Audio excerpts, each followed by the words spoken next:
Chapter 8. But God remembered Noah and all the wild animals and the livestock that were with him in the ark, and he sent a wind over the earth, and the waters receded. Now the springs of the deep and the floodgates of the heavens had been closed, and the rain had stopped falling from the sky.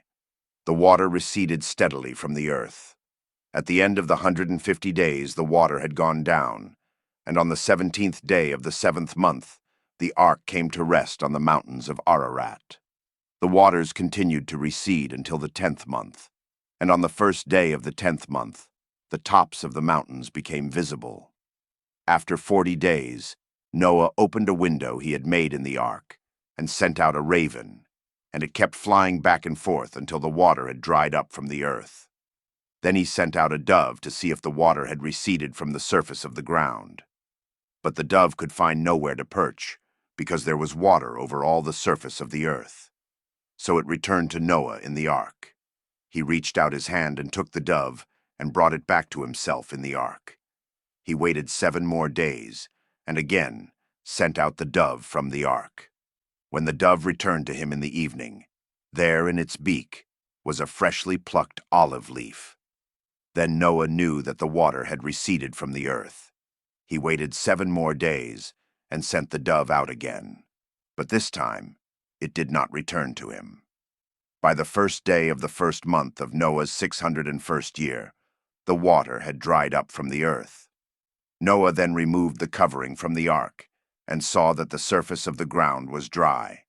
By the 27th day of the 2nd month, the earth was completely dry.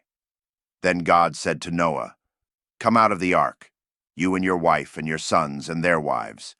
Bring out every kind of living creature that is with you, the birds, the animals, and all the creatures that move along the ground, so they can multiply on the earth and be fruitful and increase in number on it." So Noah came out, together with his sons and his wife, and his sons' wives.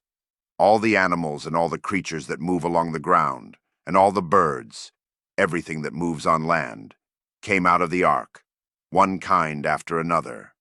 Then Noah built an altar to the Lord, and taking some of all the clean animals and clean birds, he sacrificed burnt offerings on it. The Lord smelled the pleasing aroma, and said in his heart, "Never again will I curse the ground because of humans, even though every inclination of the human heart is evil from childhood. And never again will I destroy all living creatures, as I have done. As long as the earth endures, seed time and harvest, cold and heat, summer and winter, day and night will never cease."